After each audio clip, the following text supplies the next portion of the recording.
เด็กมื้อนี้เราจะมาเรียนรู้เกี่ยวกับ .py กับ Pi Notebook ว่ามันต่างกันจั่งใดเนาะเป็นหยังอาจารย์คือว่ามักสงสัยว่ามัก Pi Notebook แท้เราพยายามเฮ็ดตัวนี้เรียนแต่ Pi มาบัดนี้ Pi Notebook เนาะที่ผ่านมาเราจะอธิบายให้ฟังว่า2องอันนี้ว่ามันต่างกันจั่งใดแล้วเป็นหยังจึงเอา Pi จึงเอา Pi NB นี้หรือเอิ้นว่า Pi Notebook นี้ ก่อนอื่นสิเข้าใจหยังเราต้องเข้าใจก่อนว่า Pi .py แม่นหยัง Pi แม่นโปรแกรมที่เอาสร้างไว้เขียนโปรแกรมฟังแล้วก็คืองงแต่ก็มันก็แม่นแนวนั้นเนาะPi นั่นหมายความว่า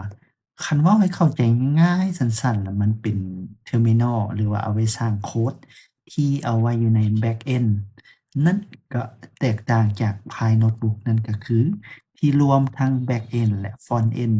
ที่สามารถโชว์รูปภาพ สามารถโชว์กราฟ สามารถพล็อตตัวได้ แต่ไพ่มันก็เป็นพื้นฐานโครงสร้างเป็นโปรแกรมแม้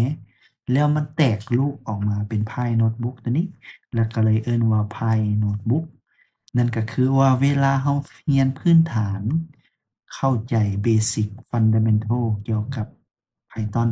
เราต้องมี .py เราจะใช้โปรแกรมตัวใดเขียน IDE ตัวใดเขียนก็ได้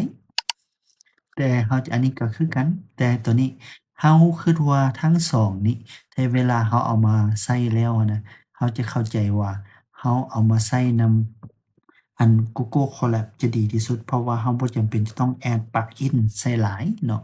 โดยที่ว่าเครื่องมือของมันสามารถใช้ได้เลย แตกต่างจาก IDE ของ Microsoft อย่างงั้นมันจะมีการค้างเรื่อยๆเนาะแต่ว่า plugin ของ Collab หั้นจะใช้ได้เลยนี่เนาะ